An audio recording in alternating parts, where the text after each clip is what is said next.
പിതാവിൻ്റെയും പുത്രൻ്റെയും പരിശുദ്ധാത്മാവിൻ്റെയും നാമത്തിൽ ആമേൻ. എൻ്റെ പ്രിയപ്പെട്ടവരെ, ഇന്ന് മെയ് 3 ഞായറാഴ്ച. അമ്മേ പരിശുദ്ധ അമ്മേ, അമ്മേ പരിശുദ്ധമേ, ദൈവമാതാവേ, കൃപാസനത്തിലൂടെ ഞങ്ങൾക്കും ഞങ്ങളുടെ ദേശത്തിനും അമ്മ മധ്യസ്ഥം തേടി തന്ന എല്ലാ അനുഗ്രഹങ്ങൾക്കും കൃപകൾക്കും ഞങ്ങളിപ്പോൾ ഹൃദയം നിറഞ്ഞ നന്ദി പറയുന്നു.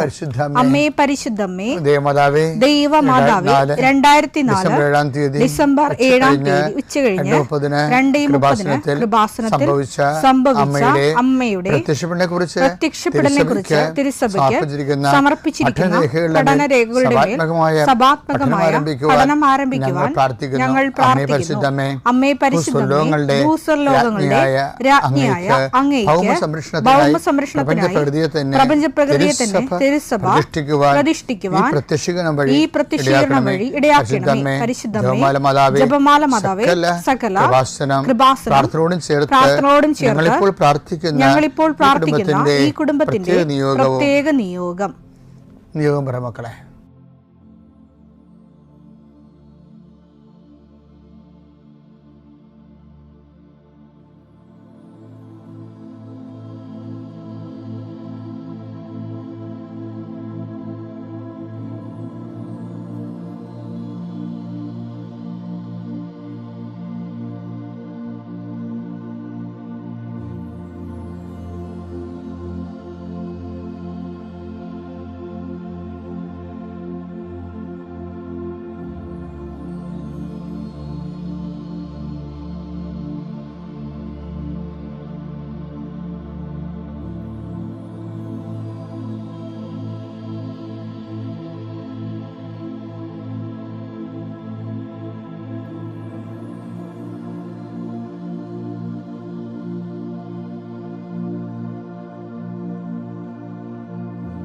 അമ്മയുടെ പ്രത്യക്ഷീകരണത്തിന്റെ ഈ അനുഗ്രഹവേളയിൽ ഞങ്ങൾക്ക് സാധിച്ചു തരുവാൻ കനിയണമേ.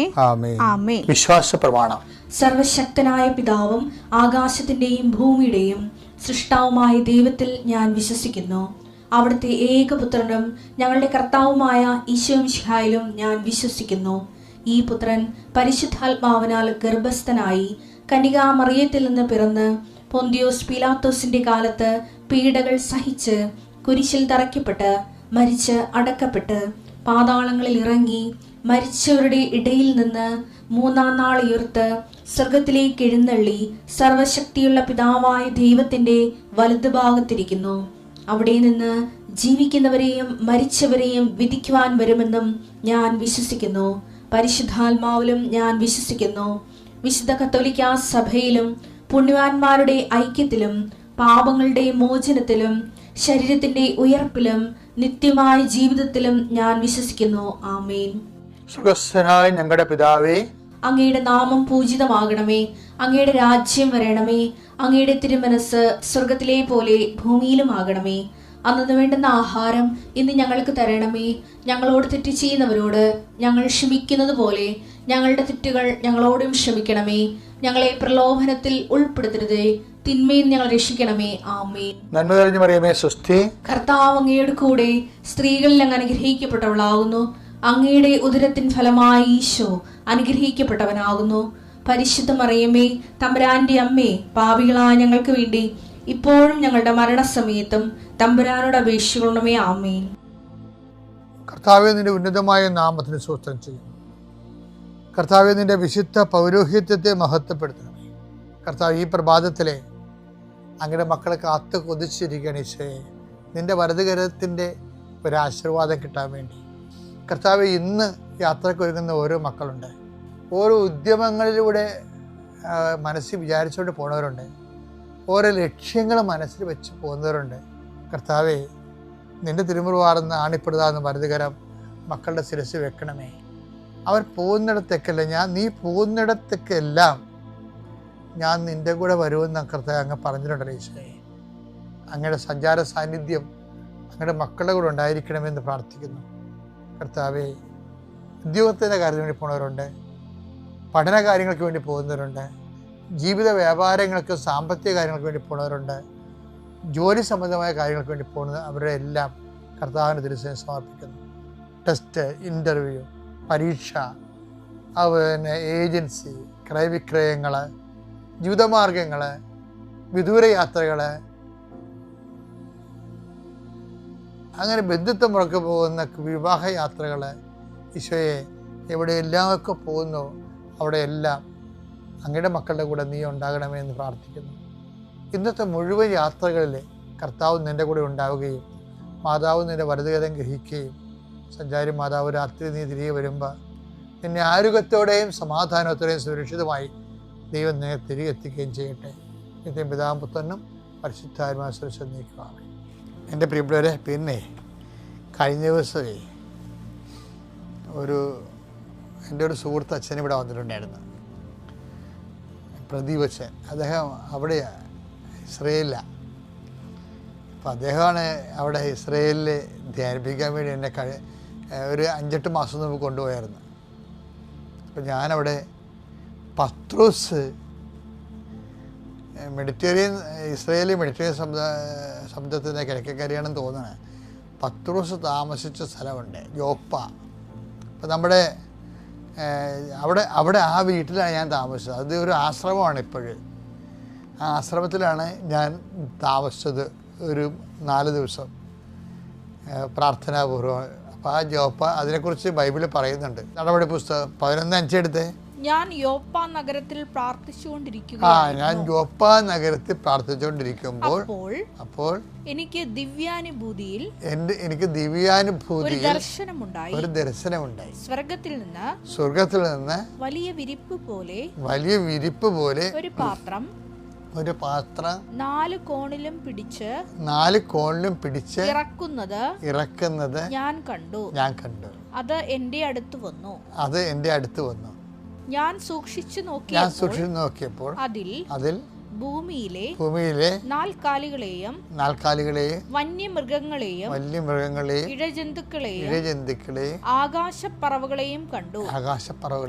എന്നോട് സംസാരിക്കുന്ന ഒരു സ്വരം ഞാൻ കേട്ടു. പത്രോസേ, എഴുന്നേൽക്കുക. നീ ഇവയെ കൊന്ന് ഭക്ഷിക്കുക. അപ്പോൾ ഞാൻ മറുപടി പറഞ്ഞു, കർത്താവേ, ഒരിക്കലുമില്ല. ഹീനമോ അശുദ്ധമോ ആയതൊന്നും ഞാൻ ഒരിക്കലും ഭക്ഷിച്ചിട്ടില്ല. സ്വർഗത്തിൽ നിന്ന് രണ്ടാമത് ആ സ്വരം പറഞ്ഞു, ദൈവം വിശുദ്ധീകരിച്ചതിനെ നീ മലിനമെന്ന് വിളിക്കരുത്, ഹീനമെന്ന് വിളിക്കരുത്. ബൈബിളിൻ്റെ നിലപാട് കണ്ട. അതായത് ഇതിന് ശേഷം സംഭവിക്കുന്ന വിഷയം എന്താണെന്നറിയാമോ? ദൈവം വിശുദ്ധീകരിച്ചതിനെ നീ ഹീനമെന്ന് വിളിക്കരുത്. അപ്പം ഇതിന് ശേഷം പത്രോസ് ആ യോപ്പായിലെ വീട്ടിൽ മുട്ട് കേൾക്കും. അപ്പോൾ തുറക്കുമ്പോൾ 3 പേര് നിൽക്കും.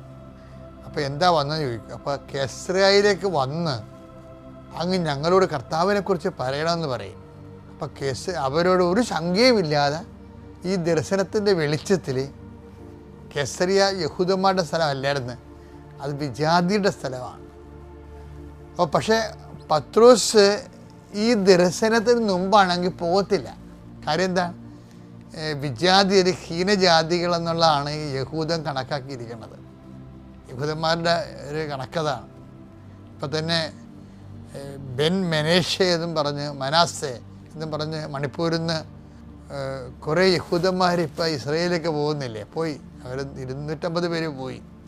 ഇപ്പം ബെൻ മെനാഷെ എന്ന് പറയണത് ഈ BC 720, നമുക്ക് പിന്നീട് കാണാം ആ വിഷയത്തെക്കുറിച്ച്.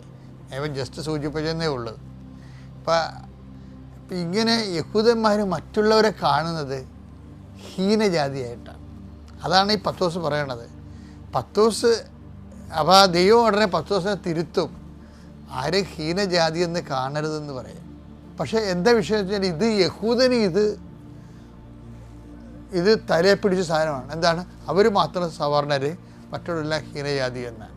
അപ്പോൾ ദൈവം, ബൈബിൾ അതിൻ്റെ നിലപാട് വ്യക്തമാക്കണമല്ലേ.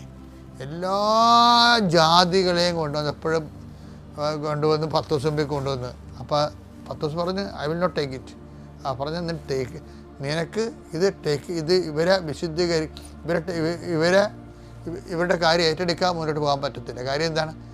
ദൈവത്തിൻ്റെ മുമ്പ് ഹീനജാതിയില്ല, അവർണനുമില്ല, സവർണനുമില്ല. ഇവനെന്താണ്? ഞാൻ വിശുദ്ധീകരിച്ചതിനെ നിങ്ങൾ അശുദ്ധമെന്ന് വിളിക്കരുത്. പക്ഷേ ഈ ബൈബിള് കേരളം സ്വീകരിച്ചില്ല. കേരളം സ്വീകരിച്ചിരുന്നെങ്കിൽ ഇവിടെ ബൈബിൾ മതിയായിരുന്നു ഉച്ചനീചത്വം മനസ്സിലാക്കാൻ. അതുപോലെ തന്നെ എന്താ കാര്യം? ബൈബിൾ ആദ്യം സ്വീകരിച്ചവർ, ഈ സമൂഹം സ്വീകരിച്ചവർ, അവർ മറ്റുള്ളവരാരെയും കർത്താവ് പറഞ്ഞ പോലെ നിങ്ങളോ പ്രവേശിച്ചില്ല, പ്രവേശിക്കാൻ വന്നവരെ തടയുകയും ചെയ്തു. അങ്ങനെ തടഞ്ഞ് മറ്റുള്ളവരെ, അവർ ഞങ്ങളുടെ ഒപ്പം ഞങ്ങൾ ക്രിസ്ത്യാനികളാണെന്ന് പറഞ്ഞു കഴിഞ്ഞാൽ ഞങ്ങൾക്ക് ഒരു കുറവാണ്. മറ്റുള്ളവർ, അവർ താഴ്ന്ന ജാതിക്കാർ ഞങ്ങളുടെ വിശ്വാസമുള്ളവരാണെന്ന് പറയുമ്പോൾ, സഹോദരങ്ങളാണെന്ന് പറയുമ്പോൾ പറയാൻ പറ്റത്തില്ല. അങ്ങനെ വളരെ മൂഢജാതികൾ എന്ന് പറയാവുന്ന സവർണ തിമിരം ബാധിച്ച ആൾക്കാരാണ് ബൈബിള് ആദ്യകാലങ്ങളിൽ സ്വീകരിച്ചത്. അതിൻ്റെ ബുദ്ധിമുട്ടുകൾ കേരള സഭയിൽ വളർച്ചയില്ലാതിൻ്റെ ഒരു നല്ലൊരു കാലഘട്ടമുണ്ട്. നല്ലൊരു കാലഘട്ടം. പൊട്ടിസുകാർ വരുന്നവരെ നമുക്ക് പറയാം, ഇവിടെ എന്നാ സംഭവം പറഞ്ഞാലും പൊട്ടിസുകാർ വരുന്നവരെ പരിശുദ്ധ പ്രവർത്തനമില്ല. അപ്പോൾ എന്തുകൊണ്ടാണ്? ബൈബിൾ സ്വീകരിച്ചവരെ അത് കൈമാറാനും മറ്റുള്ളവർക്ക് കൈമാറാൻ തയ്യാറായില്ല. പൊട്ടിസുകാർ വന്നിട്ട് പോലും ഭയങ്കര മറ്റുള്ളവർ വിശ്വാസത്തിലേക്ക് വരുന്നതിന് തടയാൻ വേണ്ടി ഭയങ്കര വിപ്ലവമൊക്കെ നടത്തി.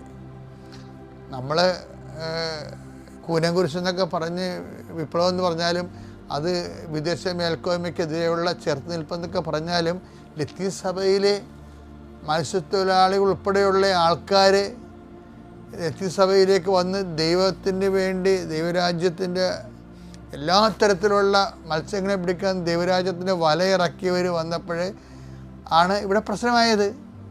ആ ഒരു സഭയിലേക്ക് കൂട്ടുകൂടാൻ ഞങ്ങൾ തയ്യാറല്ലെന്ന് പറഞ്ഞാണ് കുറേ സവർണർ മാറി നിന്നത്. അപ്പോൾ എന്താ വിഷയം എന്ന് വെച്ച് കഴിഞ്ഞാൽ ഇതിൻ്റെ അടിയിൽ ജാതിയാണ് വരുന്നിരിക്കുന്നത്. അടിയിലിൻ്റെ അടിയൊഴുക്കിലെല്ലാം വന്നിരിക്കുന്നത് വിശ്വാസമല്ല, ശരിക്കും പറഞ്ഞ ജാതിയാണ്. പക്ഷേ പത്രോസിന് ആദ്യമേ ദൈവം ചികിത്സിച്ചതാണിത്. എന്താണ്? ദൈവം വിശുദ്ധീകരിച്ചതിനെ നിങ്ങൾ മേൽക്കോയ്മയുടെ സവർണാധിപത്യത്തിൻ്റെ പേരിൽ ഇപ്പോഴും ഇവിടെ എന്താ വിഷയം? ആദ്യം ബ്രാഹ്മണരാണെന്ന് പറഞ്ഞിരുന്നവർ ഇപ്പോൾ ബ്രാഹ്മണരാണെന്ന് പറഞ്ഞാൽ പിന്നെ കർവാപ്പസി അവലൊക്കെ നടത്തുമെന്ന് വിചാരിച്ചുകൊണ്ട് ഇപ്പം തിരിച്ചു പറയാൻ കണ്ടില്ലേ, ഞങ്ങൾ ലോസ്റ്റ് ട്രൈബ്സ് ആണെന്ന് പറഞ്ഞാൽ എന്താ? അപ്പോഴും എന്താ വിഷയം വെച്ച് കഴിഞ്ഞാൽ ഈ സവർണ ആധിപത്യം സുവിശേഷത്തിൻ്റെ മുകളിൽ ദൈവത്തിൻ്റെ മുകളിലേക്ക് ആണിത് വരുന്നത്. ദൈവത്തിൻ്റെ ഇഷ്ടത്തിൻ്റെ മുകളിലേക്ക് സവർണാധിപത്യം വരുന്ന ഒരു പ്രതിസുവിശേഷവൽക്കരണം കേരളത്തിൽ വളരെ സ്ട്രക്ചറലൈസ്ഡായിട്ട് നടക്കുന്നതിന് സഭ കരുവാകുന്നുണ്ടോ എന്ന് കേരള സഭ ചിന്തിക്കേണ്ടതാണ്. പിതാവിൻ്റെയും പുത്രൻ്റെയും പരിശുദ്ധാത്മാവിൻ്റെയും നാമത്തിൽ.